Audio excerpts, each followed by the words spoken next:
Brittney Griner has been transferred to a Russian penal colony. Her lawyers don't know where she is right now or where she is heading. The move is something that her and her family and her friends have dreaded. They saw this coming.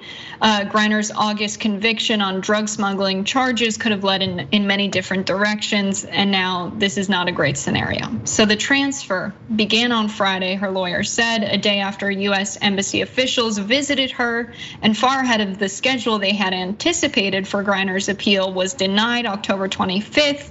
Typically, her attorneys had said a transfer takes weeks or months. Griner's attorneys and US officials were not aware she had been moved until Tuesday. Griner's family might not know where she is for some time, according to her lawyers. Notification is given via official mail and normally takes up to 2 weeks to be received. Griner's last contact with anyone from outside the jail was Thursday when US embassy officials were able to visit her. She saw her attorneys the day before. So Russian penal colonies are known for having far harsher conditions than the Moscow jail where Griner has been since she was detained in February. And if you've been following this story, you know that Brittney Griner's wife described the conditions in the Moscow jail as horrific and that she seemed like she was doing terribly. So now she is in a Russian penal colony, we don't know where, with harsher conditions. So US Secretary of State Anthony Blinken, he said Wednesday in a statement about the transfer that it's another injustice layered on her ongoing unjust and wrongful detention. He said further, quote, ensuring the health and welfare of US citizen detainees in Russia is a priority and we will continue to press for fair and transparent treatment for them all. White House Press Secretary Karine Jean-Pierre also issued a statement early Wednesday morning.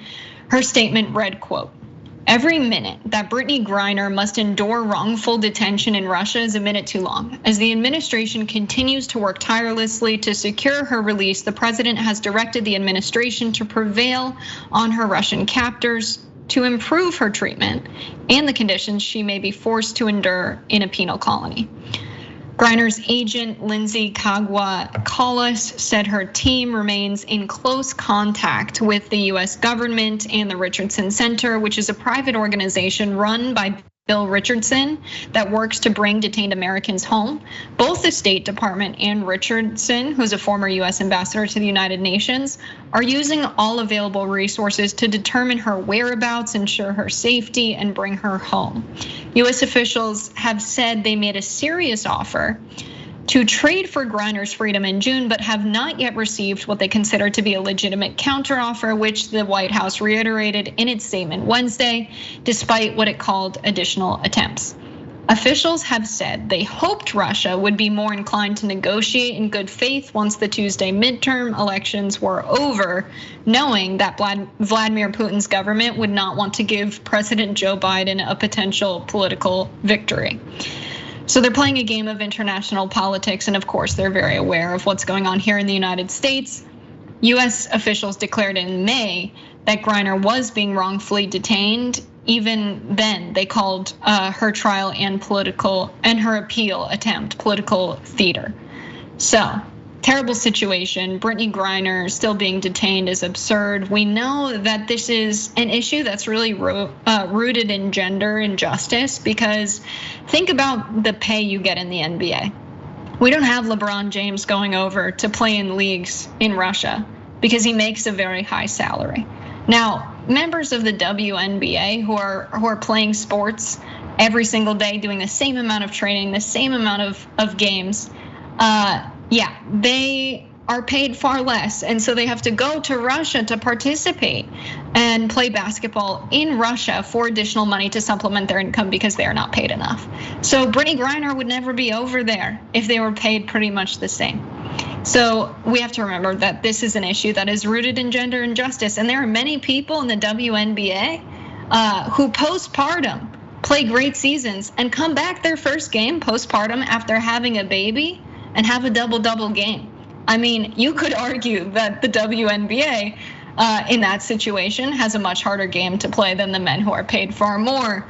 And it's insane that she accidentally brought in a little bit of weed in a weed pen when she packed her suitcase in a hurry. I mean, this is not like she was intentionally committing grave crimes. This was not a violent crime. Nevertheless, she is currently in a Russian penal colony. Dina? It's a really sad situation because obviously it was connected to Ukraine and what was happening then. Not even so much that she was arrested, but that because she was so high profile, I don't think she would normally have been arrested. Because the fact is, she was coming to play for a Russian team, which would have made her like an invited guest, right? It was like an honor for them to have her come. And for them to then arrest her, obviously they only did it because of the breakdown of the communications.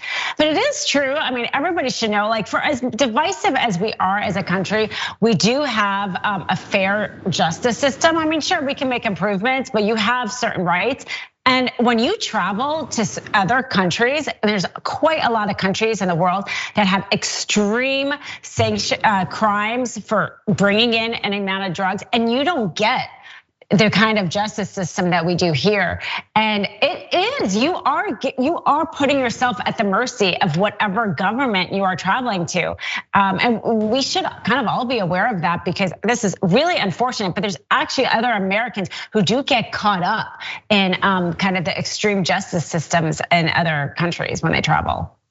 Yeah, and thankfully, Brittney Griner's someone that we know because of her status as a WNBA player.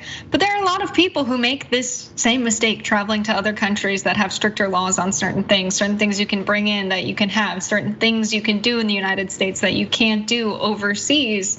And it's difficult when you're crossing borders and those borders represent a new jurisdiction legally. You've got to be very careful. A sad situation, and I wish there was just the kind of political environment internationally where we could collaborate on systems of justice. But unfortunately, we have the United Nations. Not that we shouldn't have the United Nations, but the way the United Nations runs is whatever states contribute the most resources and military power tends to have the most say over how things go in disagreements between other countries.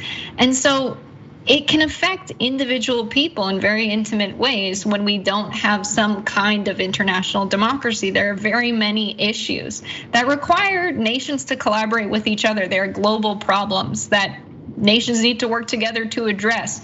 And there just needs to be better forms of diplomacy and decision making on the international level, and it affects situations exactly like this.